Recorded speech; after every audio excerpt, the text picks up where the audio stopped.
Personalising with calligraphy is such a lovely way to make everyone smile. It also forces us to slow down, which is very much needed at this time of year, to concentrate on one thing, the motion of the pen, and relax. We're from the Modern Calligraphy Company, and we're here to show you how to add beautiful calligraphy and shimmering metallics to tags, gift boxes, and even the gifts themselves. So join us for this exclusive tutorial in partnership with ESPA Skincare. So let's run through those thick and thin strokes, the down and up that you get in calligraphy. Now the main thing that makes calligraphy rather than handwriting is these thick and thin strokes. Now they are achieved by a change in pressure. Now with a nib, when I press down and apply pressure, you can see that these tines, which are the metal end, splay open. Now I'll apply some paint to the back of my nib and you'll be able to see as I make a mark. As I press down, those tines splay open and I get a thick line. On an upstroke, I'm guiding the pen in an upwards motion and I get that thin line. So I've got my thick line coming down and that thin line coming up. And that change in pressure is what makes calligraphy more than just writing. And so every time you push downwards, you apply that pressure? Every time I'm moving down, I'm applying pressure to that nib. And then what happens when you run out? So when you run out, you will find that it's never running out. There we go. Can you see? So it's stopped working. There's no ink in there to travel down anymore. So then I can just apply a bit more. Apply a different colour. So I've applied the red this time, I think.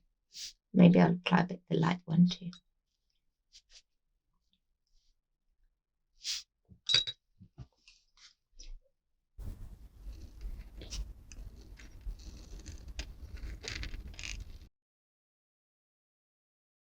Now when it comes to gift tags, again, if you don't feel confident to work directly onto them, you can just draw around, just so that you get a rough idea of the space that you have to fill. Always make sure that you mark where the hole is.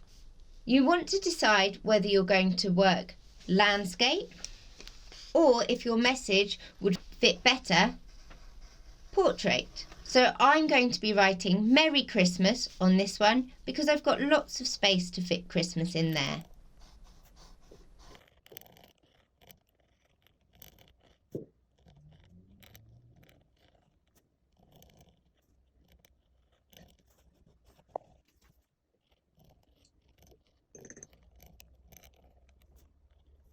I could either draw a heart. Yeah, that's nice. Yeah, I think I will. There you go. So when I'm happy with my design, I'm going to carefully copy it onto my label. Just going really gently. As you get more confident, you'll be able to judge your composition much more easily. The key thing is to not run out of space because a tag is quite narrow and quite small. But this pencil method is a good way of just making sure that your efforts aren't going to be wasted. Now to activate these, I'm just going to pop some water on each of them. I leave them for a few minutes, then it's nice to give them a good mix. So with a paintbrush, the idea is the same. So I carefully, really gently do this thin upstroke, and then I gradually apply pressure on that downstroke. So I've got a thin up, thick down.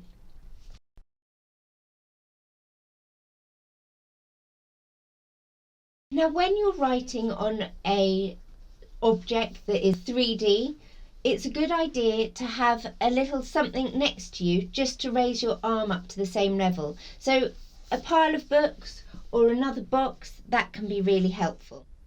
Now with these lovely metallics, you're able to go from one colour to the other. So I get a nice blend. And I can see that every time you go on a downstroke, you're putting more pressure. Yeah, you're pressing down to get that nice thick line going down, then easing off to get that thin line coming up. That's nice. Now I'm using the autumn palette. I'm sticking mostly with these lovely reds and golds and coppers. So could you write with a nib on these boxes? Where these are nice and smooth, a nib would work really well as well. Oh, look how those colours are blending together.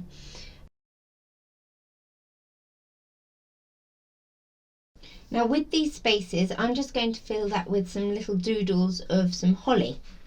And I'm still continuing with those thick lines coming down and easing up on those upstrokes. That sort of calligraphic idea. So gently up, applying pressure down. I suppose it makes it fit in with the style of the lettering as well, doesn't it? Exactly. So there we've got a bit of personalisation on your box. It really does look like a wreath. It's really nice. There you go. Like it. When it comes to writing on different surfaces like glass, the type of pen that you use is really important. A lot of pens are water-based and will just rub straight off. And this shiny sort of smooth surface makes it so that paint doesn't stick very well to it. But using a paint marker, you'll be able to get a lovely permanent mark. You can either do your design just in monoline, so it's all one thickness, or you can make it faux calligraphy. Now faux calligraphy is brilliant to do with a bullet tip, like one of these, where you can't get the thick and thins by changing the pressure. On all of these downward strokes, I'm just going to go over and thicken them up. So would you wait for the first version to dry before you went back over? Either you want to do it straight away, so I say would do my C and I'd straight away thicken it up, or wait until it's thoroughly dry and before going over it. And that's turned it from monoline into faux calligraphy. So at Christmas, the sparklier the better. It's a really simple technique to add foil to your pieces. So you might decide to add them to your box, you might decide to add them to a card, maybe the edge of a gift tag, something like that. Now all you need to do is use a glue stick, leave it to dry a little bit, and then you're going to break off small pieces of the foil and press it down. When it's dry, just brush it away with a clean brush. So have a lovely Christmas, and we'd love to see all of the beautiful things that you design. So do tag us at the Modern Calligraphy Co. Everything we've used is on the website, ready for you to order, and we'll get it posted out to you. Merry Christmas.